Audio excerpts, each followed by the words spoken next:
Good afternoon, everybody, and thank you for joining us today on this very, very important topic, dealing with occupational cancer in the fire service. While we wait for everybody to log in, I want to introduce myself, the panelist, and the National Volunteer Fire Council as well, and outline today's event and how it's going to unfold. My name is Brian McQueen, and I'm the National Volunteer Fire Council Director representing the state of New York, and I'm a retired volunteer fire chief with the Whitesboro Fire Department. We have some very highly qualified panelists today that had some great input into the update of the Lavender Ribbon Report that we're just going to be bringing out shortly, and also of the original one that came out. I'm joined today by Charles Flynn. He's the fire chief of the Suffield, Connecticut Fire Department and chair of the International Association of Fire Chiefs Volunteer and Combination Officers Section Board. Frank Leeb is the Deputy Assistant Chief of the Fire Department of New York and the 35-year member of the East Farmingdale, New York Fire Department. And Chief John Buckman, past president of the International Association of Fire Chiefs and co-founder of the IAFC Volunteer Combination Officers Section. Before we begin, I want to briefly introduce the National Volunteer Fire Council and the topic for today's discussion. The MVFC is the leading nonprofit membership association representing the interests of the volunteer fire, EMS, and rescue services. Our mission is to provide a unified voice of the volunteer fire and EMS organizations in the United States. We provide resources, training, advocacy, and programs to help the volunteer emergency services thrive, including on topics such as health and safety and cancer prevention. You can learn more about the MVFC and what we do, as well as access our resources at www.nvfc.org. If you're not a member, I want to encourage you to join. There's so much that you're going to get for a mere cost of $18 a year, and it comes with a variety of benefits and free training in the National Volunteer Fire Council's virtual classroom, access to the volunteer voices, a member community, and much, much more.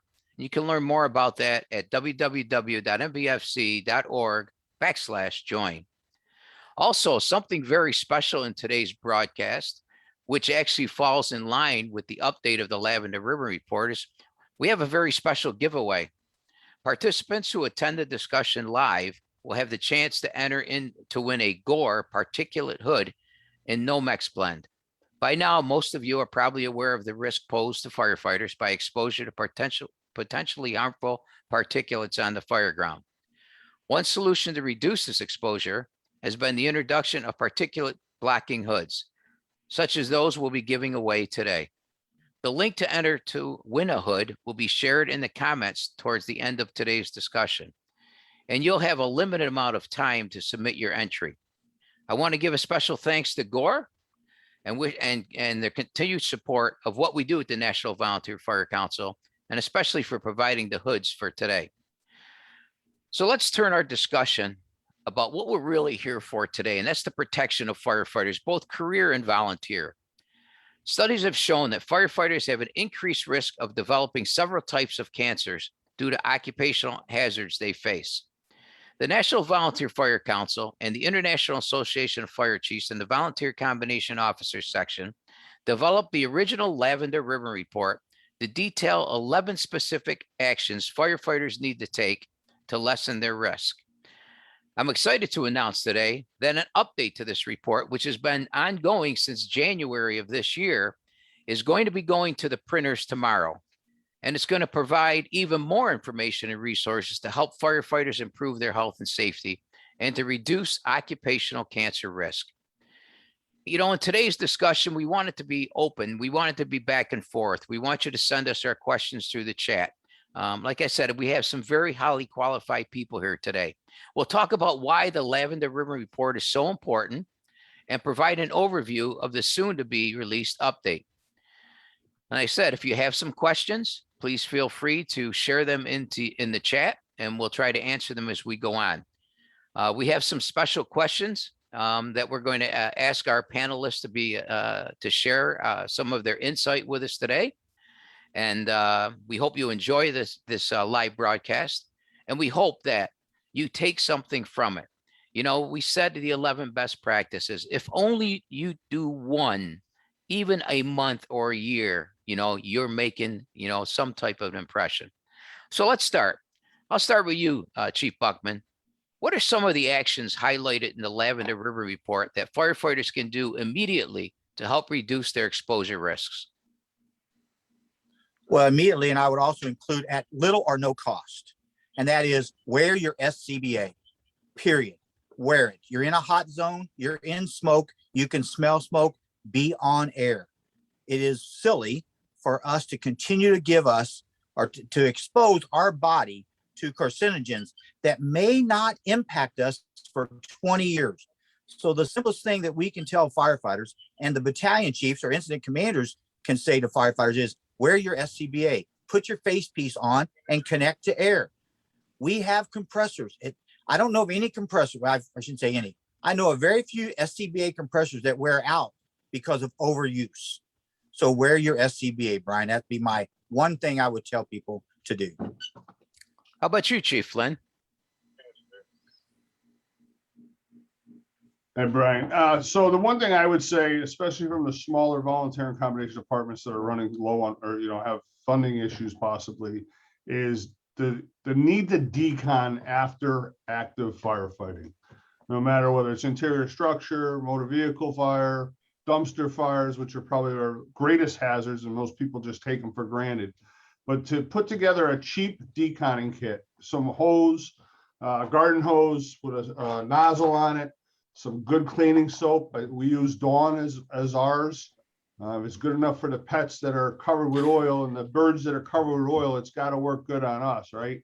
Some brushes, and then if you can, is have a change of clothes that the firefighters can change into, bag up their gear, and put it back on the rig or in a utility pickup, and bring them back to the station for formal decon.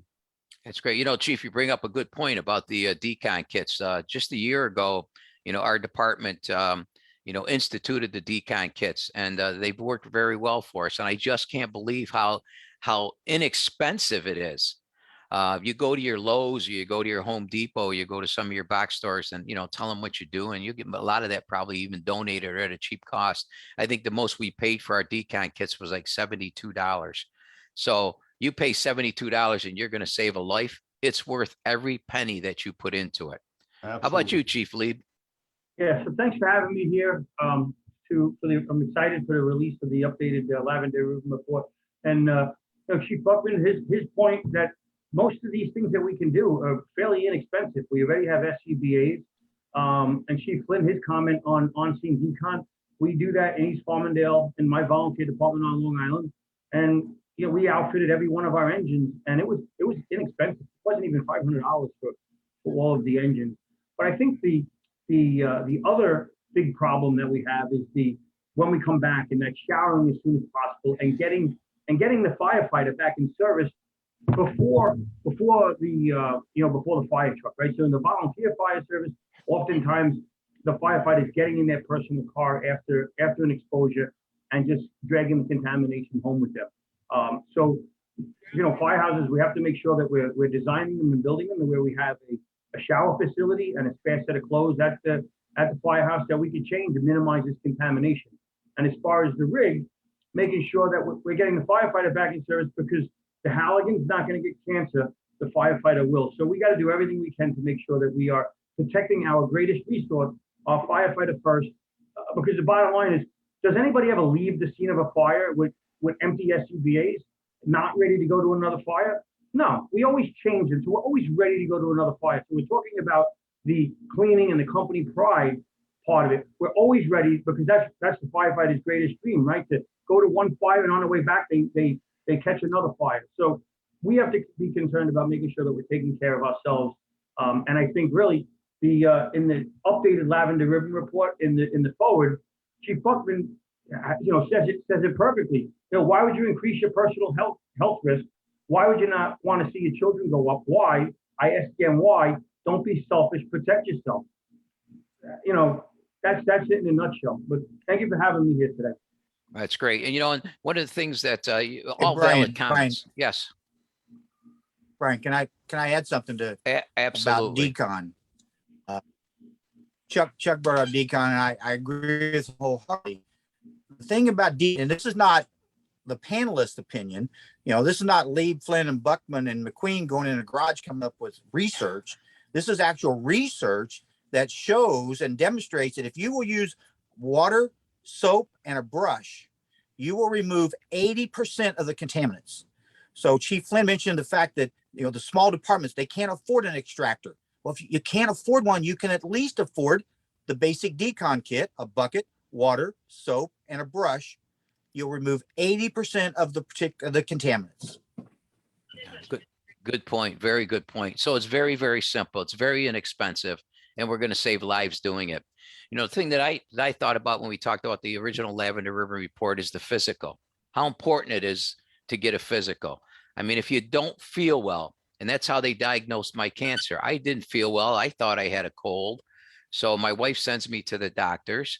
And from there, we went through a lot of tests and some scans and things, and they found out that I had non-Hodgkin's B-cell lymphoma. I would have never known that if I didn't go to this and see my physician. So if you're not feeling right, if you don't feel good, get to the doctors, get it checked out, because the last thing you wanted to do is have that cancer or any disease that's matter, or even a cold, infiltrate your body, because that's going to take you down a lot faster as well. So anybody else have anything on those comments? We'll go right on to our next question. Well, Brian, I right, like go ahead, Frank. No, I wasn't speaking. Go ahead, John. Go ahead. Oh, sorry. Your comment about go to the doctor, Chief, is that it's not just about for cancer. I can, as you were talking there, Brian, I thought of 3 guys that felt bad and went to the doctor and prevented them from having a heart attack. I know of 2 guys that are alive today because they had a physical. And we all know the former chairman of the NVFC, Kevin McQueen, is alive today because of a physical. So it's not just about cancer, it's about men and their general health. If you feel bad, ask a doctor to see what's wrong with you. Goes on both sides of the both sides of the coin. It's not just the men, it's the women, because the increase in in cancer and risk that we have in women is on the increase, and these are things that we really need to to take seriously. Great point, John. Appreciate that. And Brian, you make a really good point, right? When you talk about the female firefighters, and you look to San Francisco, right? San Francisco has more career women firefighters than anywhere, and they have a 15 times breast cancer increase in their female firefighters between the age of 40 and 50. And they're doing a lot of great research. There's typically not as much research on women firefighters, but that is certainly starting to change. So that's a really good point that you bring up there. And you touched on a great point there also, Chief, is that the research that's out there, it's not that hard to pick up. We all have iPads or iPhones or phones or whatever you have. Pick it up and look at some of that data. I know New York State did, through the Firemen's Association of the State of New York, did a great research project on the volunteer firefighters in New York State. And that's included in this update, by the way. But boy, there's some alarming statistics in there that we probably would have never known if that data wasn't taken on them. So let's talk about, why is the Lavender Ribbon Report so important, and how can departments use it to reduce occupational risk? And to lead into that, let me share with you an experience I had. I attended as a guest speaker to one of the Firematic Association's conventions this summer, south of Albany. And I was talking about the increase in cancer and the Lavender Ribbon Report, and how we can take care of ourselves. And I held up the Lavender Ribbon Report, the original Lavender Ribbon Report, in my hand. I said, how many of you here today, there's about 70, 75 people there, how many of you today have seen this and know what it's about? Oh, we had to have probably 60 of them raise their hand. And then I asked them, how many of you have used at least one of these best practices in your department? 3 raised their hand out of 70. So we still have a lot of work to do. And I think that was the focus on why we kind of changed the way we wrote the second part of the Lavender Report, the update, because there's a lot of personal experience in there that are true to life experiences that people really need to take a look at and read that and understand that, the pain and agony that people have gone through by not practicing good health and, at fire scenes or after, or, outside. But, why is the Lavender Report so important, and how can departments use it to reduce occupational cancer risk? Chief Leeb, I'm going to go to you next. All right, yeah, so I think we are better than we were when the first Lavender Ribbon Report came out. There's a lot of departments and a lot of people doing great work. There's more research now than ever before. But I think the Lavender Ribbon Report, I think the value to it is there's a lot of misinformation on the internet. This is a trusted source for 11 simple, inexpensive, in some cases, no cost, things that you can start doing today. Actionable intelligence. How can I be better after following the next response or during the next response? Simply making sure I wash my hood. Simply making sure I clean the tools. Leave as much contamination on scene where we found it as possible. These are simple steps that really, it's just individual commitment to make small changes. Even if a department is not where they need to be or should be, the members can take it upon themselves some personal accountability to simply wash the inside of their helmet, to wash their hood, to wash their boots, to track their exposures. There's so many little things that each of us can individually do. Start by being a champion for yourself and then become a champion for your department. And eventually your department will catch up to you. We need to create more champions in the fire service. Great point. And we can't make champions by having these documents sit on the shelves or in file cabinets of the officers and the leadership in our departments. You're absolutely correct. Chief Flynn, how about you? Thanks, Brian. So again, some of the stuff that Frank's talked and John's talked about, it's, our job as fire chief, as chief officers, company officers, to take care of our greatest asset, and that's our people. All of us have been touched by either a family member, a member of our department, or close friend that has battled cancers. And whatever we can do to prevent that. I had the opportunity to go to the First Responder Center for Excellence Cancer Symposium a couple months back, and the research that's being done all over the country and I don't want to name all the colleges and universities, but Dr. Janke and a bunch of them are doing a lot of research and have our best interest at heart. They're trying to give us the information that we need to protect our asset, our greatest asset. So I think there's a lot of great things in the 11 steps. I think the new edition update is going to give a lot of that best practice. Also, give the heartfelt story of why we started this, when you and Jimmy, brought it to our attention that we needed to do something about this. Poor Jimmy, we're going to keep that legacy to live on, Chief Flynn. You know that as well, and we definitely want to make people continue aware of the issues that we face. I mean, we all see it. Sometimes I'll just go to fires around this neck of the woods, and I see people still in a smoke-filled environment, even though they're in an overhaul condition without a SCAB pack on. And they just don't stand up. Yeah, you're absolutely, Brian. And as officers and leaders, we need to stand up. I've thrown a couple of people out of the building and said, you know what? Go decon, sit on the back tailgate for the tailboard for a little while. I'll get somebody else to do the work. If you don't want to play by the rules, you don't want to follow our guidelines, then I don't need you here. You're just causing us more problems in the long run. And I'm trying to protect you and your family. Absolutely. And that's a good point. They're not knocking our doors down. We're not the volunteer fire service. I mean, that we were back in 25, 30 years ago.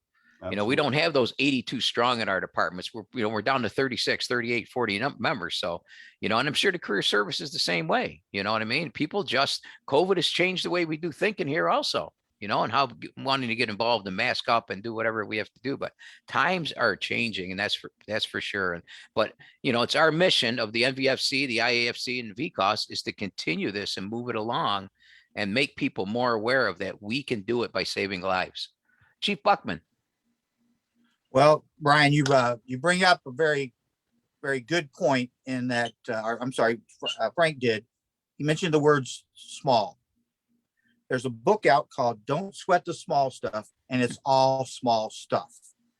And so I'm just playing off on that is that the Lavender Report is the simple ways to keep cancer from taking control of your life. And it is many of the things we're asking you to do, or we're proposing that you do, are small things. Decon kit, go get your personal clothing off of you, take a shower. Those are all small things. But firefighters, we have a short attention span as part of our challenge. And so therefore we sort of think, well, it won't happen to me. Well, it's all the small fires that you go to, that you smell smoke and you inhale it. It's those small things that are going to extrapolate into possibly attracting cancer. And it is the worst 6-letter word you'll ever hear out of your doctor's mouth. So sweat the small stuff. Yeah, that's an excellent point. And, I think what we don't realize, I know the 3 of us realize it, or the 4 of us realize it, is that it never goes away. I mean, on the 21st, next Tuesday, I have to take a trip to New York City. Actually, I leave on Monday and I spend all day sitting through scans, down at Memorial Sloan Kettering Cancer Center. This month is not my best month of the year. Just ask my wife, she'll tell you, ask some of my friends. I mean, I worry about it. I actually do worry about it, that those scans are going to say your cancer is back, so there's not just, protecting ourselves now, but we have to think of the post-traumatic stress that so many cancer victims are going through now and worrying about that, whether it's your 3-month checkup, 6-month checkup, or 2-year checkup. Is that ever going to come back? Because you remember, Chief Buckman, what you just said, you have cancer. Those words will always be etched in my mind. And it is with so many other firefighters, and I'm sure it was with Jimmy Seavey as well. So just by reading Mary's letter that she wrote in the updated Lavender Report, we know the pain and suffering was there. So.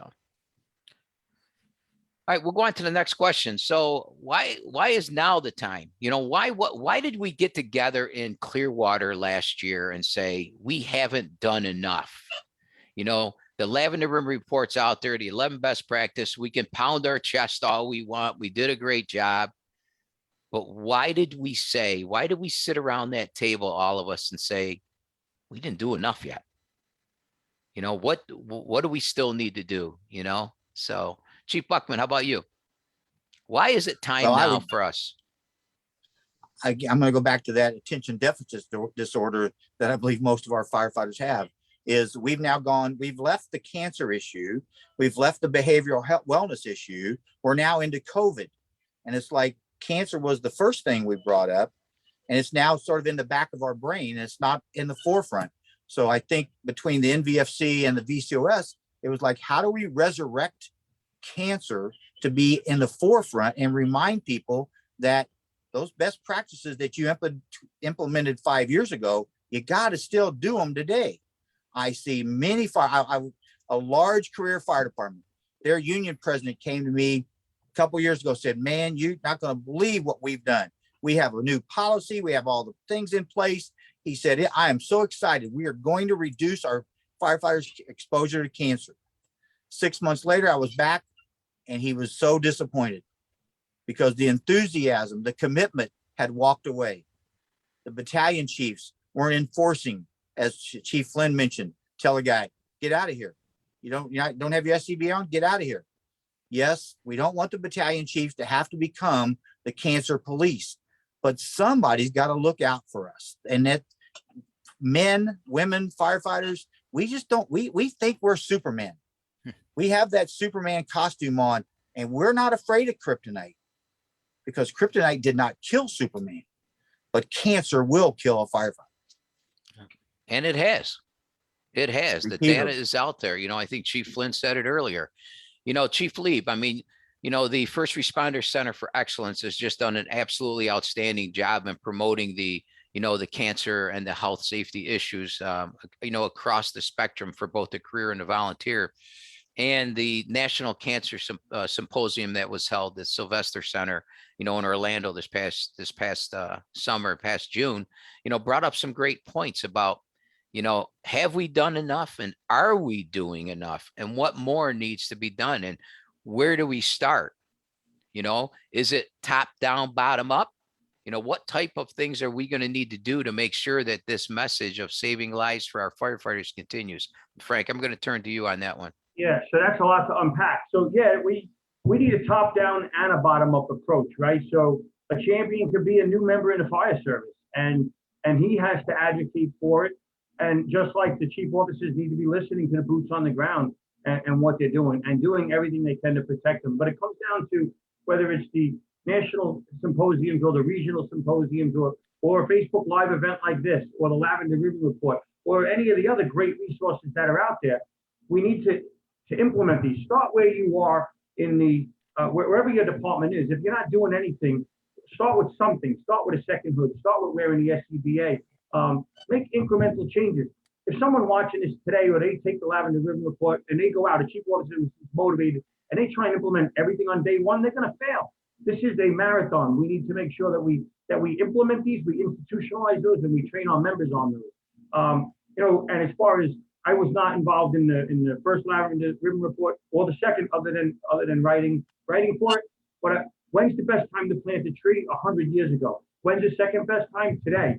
And to put a revised edition out there that has actionable intelligence in there with some case studies and stories makes it where it's still forefront on firefighters' mind, because there's so many departments that are doing the right thing, but there's still so many more that simply aren't where they should be. This many years after we know what's going on with cancer in the fire service. And I would say we are likely seeing the tip of the iceberg when we look at the cancer problem. An iceberg, you typically see 10% of it with 90% of it below the water. The chief officer that's doing nothing is going directly into that iceberg. It's not going to end well for him. We need to develop these best practices and implement them, many of them which are so there's far more best practices in this updated Lavender Ribbon Report than the number that it talks about. In each of the articles, there's additional tidbits and nuggets of what people could be doing and how to implement some of these. But they're all simple steps that can be done. So I think it's the importance of coming out with this updated Lavender Ribbon Report now is that it needs to be refreshed in people's minds that, hey, cancer is still here. And if we don't make the changes necessary, we are going to see a heck of a lot more firefighters lose their lives in the next couple of years. Yeah, very good point. Very good point, Chief. And, one of the things that Chief Buckman wanted to make sure is that we not only told the personal approach to it, but we told the story of what people are doing out there today and what's working for them. Because, there's some people that are saying, how am I going to do it? I'm a new chief. Who's going to help me do this? I'm a new safety officer. How can I get this done? They just cut my budget. What am I going to do? But now this updated Lavender Ribbon Report will give us some great ideas on how to do that. And your article with the drawing of the boat and the iceberg, I think, is really something that I think people really got to sit and really, take some time and read that article that you wrote. And, we're very appreciative that you did that for us. And you really hit the nail on the head as well. And we appreciate that. So with the drawing on that, right? So one of my really good friends, Jimmy Isley, he's an FDNY member for 32 years. He's a lieutenant in 117 in the Astoria section of Queens. He's also a 30-plus year member of the East Farmingdale Fire Department, past chief in that organization. In 2017, he was diagnosed with cancer. So when I asked him to write this, I had him read the article and I asked him to write the do the drawing for him. He was more than pleased to do that. Luckily, thank God he's in remission. But to protect all these people, right? To make sure that the people that are drawn to the fire service are the salt of the earth kind of people. I love the people I work with. I love the people I volunteer with, and we got to do all we can to protect them and educate them to best protect themselves and their families, right? Because the research is showing that when we bring this home, we're potentially increasing the risk of cancer to our children, and nobody wants to do that. I didn't sign up to increase the risk to my family members. Yep, great point. And sometimes I feel, from what I've seen around, my neck of the woods here is that, we really hit it strong back in 2018 and 2019, but it kind of filtered away and we got into other aspects of the fire service. But this is never going to go away. and we've got to make sure that we, through this updated Lavender Ribbon Report, and we continue to move forward, that we make people more aware of it. Chief Flynn? And I agree. I mean, one of the things, we train every year. You got to do annual training for OSHA on SCBA and hose advancements, on ladder placement and all that. This is another subject that's got to be looked at least annually. Look at your policies and procedures, see what you had for exposure, start tracking your exposures. I think a lot of fire departments, mine included, we never thought about tracking who was at what fire. Hazmat we tracked, we didn't start that until what, the 80s, maybe 70s, 80s, we started tracking hazmat, and we see what that's done to try to mitigate some of those issues. Well, we need to do the same thing on the fire side now, is we need to annually review our policies and procedures, redo the training on behavioral health as well as the cancer. I'm going to bring them both up because they fall into place with each other, and keep our people engaged on what's going on. We tried a couple of things. I brought it up, clean cab doesn't work for every department. We're a smaller combination department. Most of my people are responding from their homes. When I brought up a clean cab concept, I was amazed that there was no internal argument and they all went for it. But that doesn't work for every department. But look what works for your department. Look what you can do to protect and make it better for the next generation of firefighters and their families. That's the big thing. And Excellent. clean cab, everybody should want a clean cab where there's no dirty equipment in the cab, right? Correct.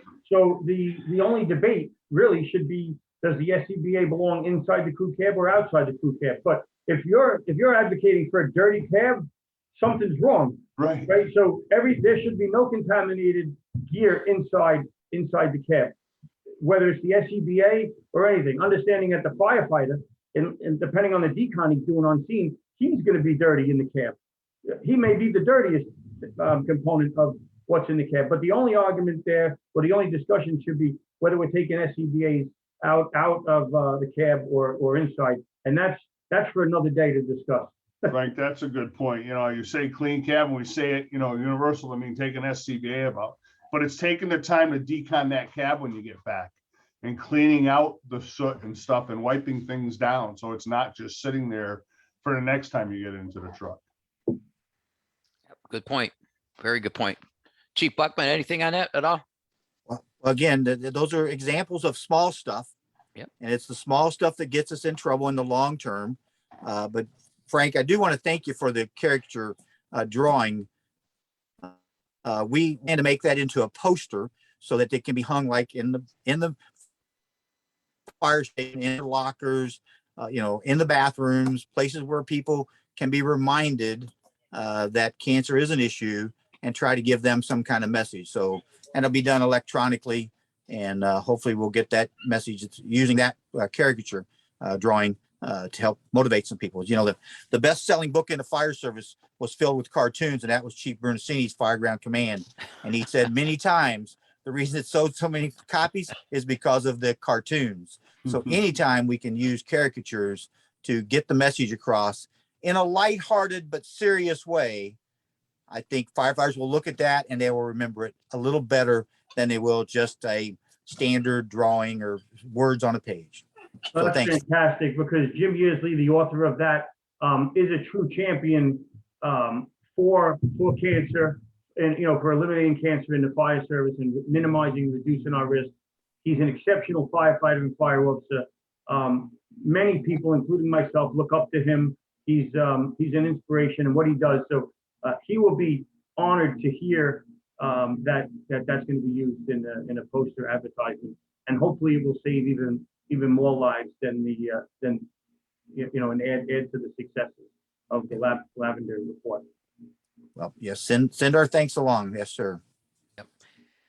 Right, we all have read over the update of the Lavender Ribbon Report, and we know that it's going to the printer tomorrow, which is just fantastic news. But we wanted to make sure that we did it right the first time, and I think each of us that read it over has an important part of it that you'd like to share. Just one thing that you'd like to share about the new update, and mine is the story of Malin Irish, the chief of the Homeward Fire Department, and the pain and the suffering that he has to go through every month for his testing of his cancer. and he still remained the chief of the Homer Fire Department. And he's still a state fire instructor for New York, and he still spreads his message to all the new career recruits at the New York State Fire Academy in Montour Falls. But he brings across an important message and the reason why we need to protect our firefighters. And I think that's one that everybody needs to read. So I'm going to go into you, Frank. What struck you when you read that draft of the Lavender Report, and what is that one thing that's going to say, hey, I've got to pick it up and read it and carry it through?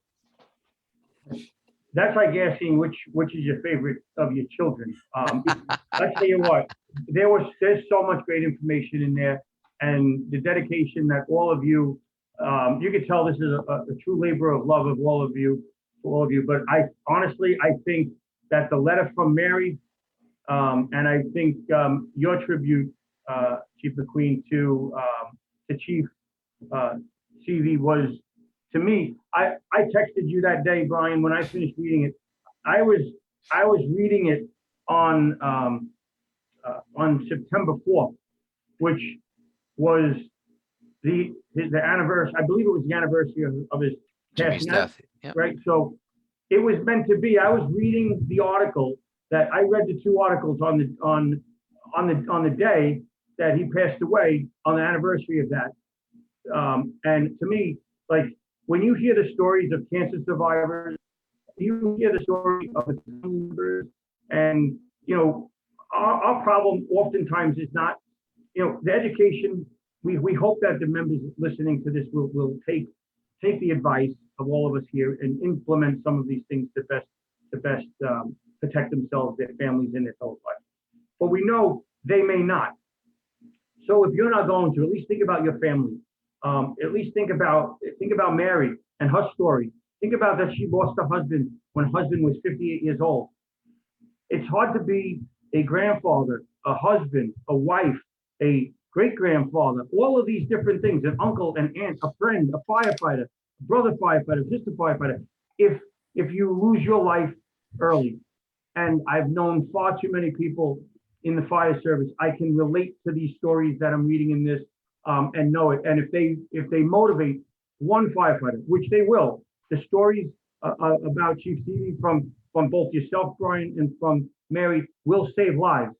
When people read that, and that'll motivate them to take action and have that action sustainable and want to do better. Again, we use the term ALARA, as low as reasonably achievable. If it's not realistic in your department, don't do it. Don't start doing something that's, don't lose the credibility of your firefighters because you're starting at something that's more advanced when you simply need to be washing your hands. Right after response, washing hands, take a shower. I taught my kids that when they were 2. And now we're trying to teach grown men and women to, after a response, wash your hands. Right. So I know I expanded a little bit on your question, but for sure, it was the tributes to the members that are no longer with us that had such a big part in the first, and obviously you could see in the second version of this as well. Thank you, Chief, and thank you for being a part of it. And thanks for sharing the message and what you do for the FRCE as well. I mean, you're a diamond in the rough, my friend. It's a pleasure to know you as well. So, Chief Flynn. Yeah, I think Frank hit it right on the head. It's those interpersonal stories that are weaved throughout the new document. Jimmy was going through his battle. My father was going through it at the same time. I lost my father 2 years before Jimmy. My father had been a longtime volunteer, had been exposed over the years. And I'll never forget, my father was a very happy-go-lucky person. When he was going through the battles, and a couple times we'd be sitting in the hospital and talking and laughing. And the hospital staff would come by and like, this is different. Well, he always kept that upbeat process to keep us going all through us. But I remember having an argument with my kid brother, who's on a career job, was a volunteer for a number of years. He's since retired. And he says, I'm not going to wear a hood. We don't wear hoods in our department because of the heat and this and that and the other thing. And I said, how can you sit there and say that where our dad is going through this cancer and what he's dealing with because of possibly, more than likely, because of his exposures through the years as a volunteer firefighter? So I think the inner stories, the personal connection to the people, and Mary's, process and letter just says it all. Yeah. Thank you, Chief. And again, when I first met you, I knew it was, you had your heart and soul into the mission of protecting your firefighters. And, I will never, ever lose that of you. And I appreciate the friendships that we've had together, and we will continue to do to make sure that our firefighters and those people we walk side by side with will always be with us and healthy. Right. Thank Same you. Here. Same here, Yeah. brother. Yeah. Chief Buckman, how about a little, couple closing comments from you? And you want to put a little plug in about that symposium in the sun? Because I We think I certainly need some of do that want- now. We do need some sun, don't we? Yeah. Yeah, my closing comments about these two reports is that you will eat this elephant one bite at a time. I would tell fire chiefs and other leaders at the local level, use the cafeteria approach. You're hungry, you go to lunch, you go to the cafeteria for lunch. You don't pick everything up and put it on your plate. You pick up certain things. Well, lay these reports out on the table and let your people look at them and pick certain of the best practices that they want to implement. You, as the leader, the fire chief, or whatever rank you might be, you can't dictate to them to implement this. You've got to get them to buy into it. So, the cafeteria approach, I think, could be very successful for you. And yes, there are some things on the cafeteria menu that you will never eat. And it's like, I think Frank might have said it, is there's some things in here that you won't be able to do. You're a small department. You can't buy an extractor. You can't buy a gear dryer. You can't send people to get physicals. But you can do a whole lot of these other things that will impact the long-term quality of life of our firefighters. And that's what you want as a leader. You want to help them have a higher quality of life than the alternative is to have a doctor say, you have cancer. So implementation is so critical as what we do every day. Implementation and then evaluation. Thank you, Frank. Thank you, Brian. Great job. And, this 88-page document will save lives. It will. We just have to use it. We have to implement it. Use the cafeteria approach, as Chief Buckman said. Anything about the symposium in the sun? We do have the Symposium in the Sun the first week of November. Go to VCOS.org and look for Symposium in the Sun to register. We will have it unless something catastrophic happens. The government shuts down the state of Florida. We have plans to do the best we can with social distancing. I think the other day we had 345 people registered for the course already. We have some dynamic speakers, excellent topics, and we encourage all of you to come to Florida, to come to Clearwater Beach with us, the Volunteer and Combination Officer section, and have a great experience on education and training. Thanks, Brian. Awesome. Thank you, Chief. Well, I don't see anything in the live chat. So, I guess we're going to close our discussion. I want to thank each of our panelists, Chief Flynn, Chief Leeb, and Chief Buckman. A link to enter to win the Gore particulate hood in the Nomex blend has been posted in the comments section, and the form will be active for the next hour. 2 of today's participants will be selected to receive a hood, so I encourage you to fill out the entry form for your chance to win. Winners will be contacted tomorrow, September 15th. We'll also put the link to the new Lavender Ribbon Report up on our website as soon as we get that and it's done and it's ready to go. The Lavender Ribbon Report update is crucial for us to remember. It's going to save lives. So please just don't leave it in the link, print it and use it. If you have any questions about the discussion or have a question for the panelists that we didn't get to, please email the NVFC's communications coordinator, Matthew Odom, at matthew@nvfc.org. Again, thank you all and enjoy the rest of your afternoon.